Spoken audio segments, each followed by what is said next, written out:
Et donc salut tout le monde, c'est Ghost Airsoft 18.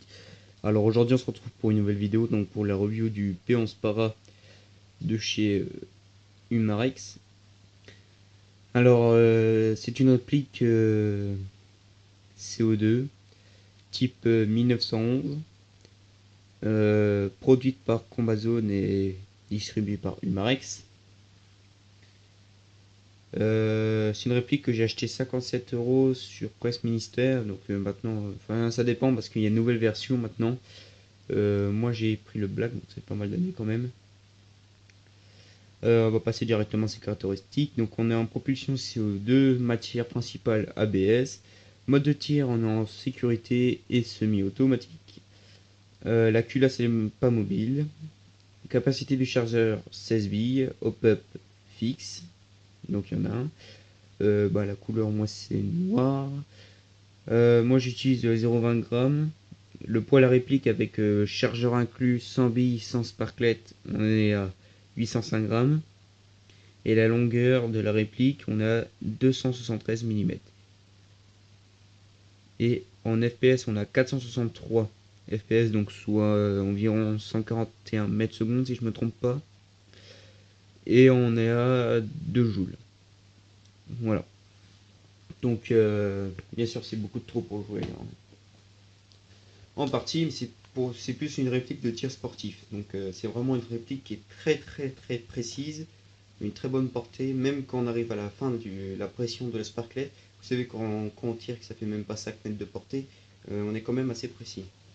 Enfin, pas, voilà, mais je trouve que c'est plutôt pas mal.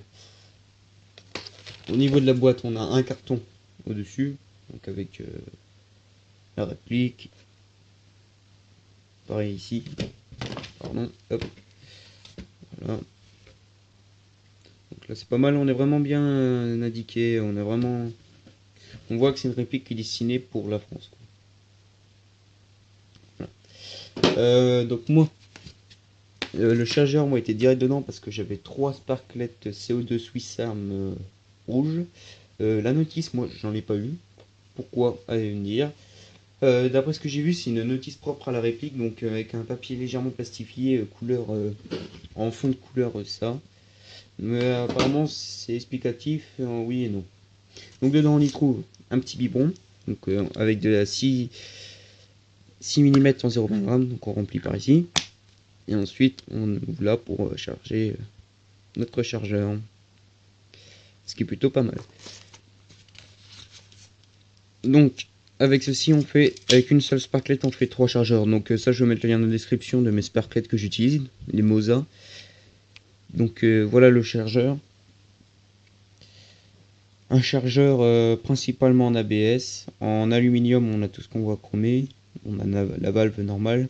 Tant que j'y suis, le joint a été hydraté, mais depuis le début, ça s'échappe.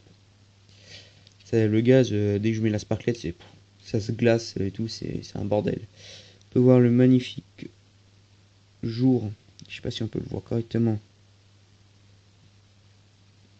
Voilà, c'est vraiment... c'est un assez gros chargeur. Hein. À l'arrière, ici, on a une petite plaque en métal.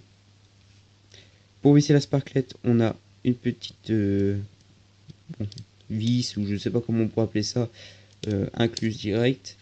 Et on peut voir déjà que ça a été réparé, parce que ça a été fendu en deux.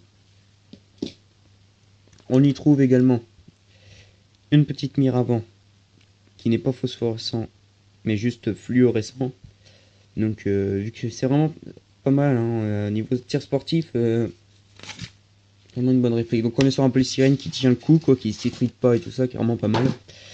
Donc on peut voir par rapport à un 1911 classique, il est énorme, quoi. Tout est hyper agrandi, la goupille elle est énorme. Tout est... Un petit détail, c'est que là vous pouvez voir au niveau de la sécurité culasse, l'avant il est là, et normalement cette partie là devrait se trouver au bord de ça. Donc ça ils n'ont pas respecté par contre. J'ai la culasse qui bouge de ça. Sûrement il doit y avoir un modèle 1911 blowback ou quelque chose comme ça, je sais pas, ou alors ils étaient partis sur ça puis au final ils ont arrêté parce que donc la mire ici elle s'enlève, on bascule sur le côté, elle est assez dure à enlever. Donc hop, on pousse, on met la nouvelle, enfin la mire fourmi. Donc on peut voir ici on a une petite plaquette en plastique, donc ça s'enlève, et en fait c'est pour mettre, merde, c'est pour mettre la mire. En fait ici on peut mettre une mire, parce que cette partie là à l'avant elle se démonte. On a juste à dévisser les vis là et on tire. Enfin c'est plus complexe que ça, parce qu'après on a le gros canon en plastique là, qui est ici. Après il faut tout redémonter, donc ça je ferai une vidéo spéciale comment démonter la culasse du P11 Para, parce que personne y arrive. Ça se démonte pas comme un 1911 normal, hein, on tire pas. Par exemple, d'habitude, on pousse comme ça, on pousse la goupille. Là, il n'y a pas besoin de pousser la culasse, hein, on pousse direct. D'ailleurs, qui est assez dur à enlever. Donc voilà ce que ça donne. Donc ici, le ton est fixe. Sur la mire, bon, je veux dire d'origine, si on veut, parce que c'est celle qui est normalement avec. L'autre, c'est plus un accessoire. Sur cette mire là, on a le petit point blanc et phosphorescent. Donc en gros la nuit, ça c'est clair une fois que c'est rechargé avec la lumière du jour. Voilà, que ceux-là à l'arrière non. Voilà, donc ici on a la sécurité, pour moi d'ailleurs, qui n'a jamais fonctionné. Quand j'ai démonté la culasse, j'ai compris pourquoi. C'est qu'en fait elle a mal été fabriquée, la pièce. Il y a eu un manque de matière ou quelque chose comme ça, et ça se voit. Donc voilà. Alors ici, ça paraît pas si blanc que ça en réalité, hein. C'est vraiment discret, ça rentre bien avec la réplique. Donc on peut y voir Umarex, 6 mm, et le petit F là. Ici en gravure, on a un numéro de série. Alors est-ce qu'il est propre à la réplique? Je ne sais pas, j'ai pas réussi à trouver sur internet. Ici on a un Made in Taiwan imprimé directement sur le corps de la réplique. Alors ici on a un petit rond, donc sûrement pour mettre un médaillon colle quoi. On peut voir que la pièce ici, elle est vraiment dégueulasse quoi. Pour l'éjection du chargeur, on voit la trace de moulure, et également de l'autre côté, ce qui est vraiment dégueulasse. Alors ici on a de l'aluminium, pareil pour le chien, sécurité donc fixe, pardon, pas tisse quoi, gâchette aluminium, grippe arrière aluminium, et je sais plus comment ça s'appelle, en aluminium. Voilà. Puis il est vraiment énorme par rapport à 1911 normal. Enfin, c'est pas vraiment un 1911 pur quoi, mais normalement si on enlève ça, ça donne ça. Mais moi je sais que me dire mon type 1911 il vient à peu près jusqu'à là quoi. Enfin tout a été agrandi énormément.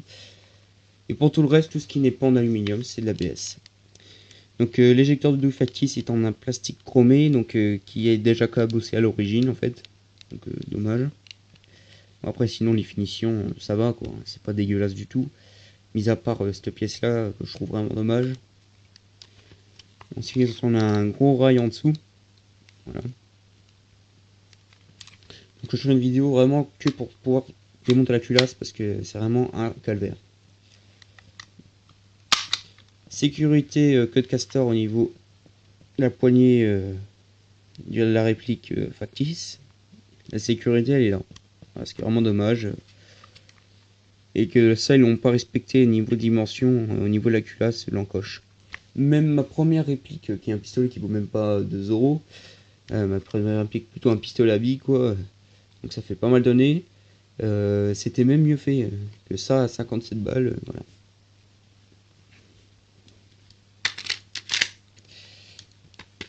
Donc voilà, c'est tout ce que je pourrais vous dire sur cette review. Ah si, j'ai pas oublié de vous le dire, ici on a imprimé Combat Zone et P11 Para, et ici on n'a pas l'empreinte médaillon, mais on a un Combat Zone imprimé. Donc sur le nouveau, il n'y a plus de peinture, c'est que du gravage.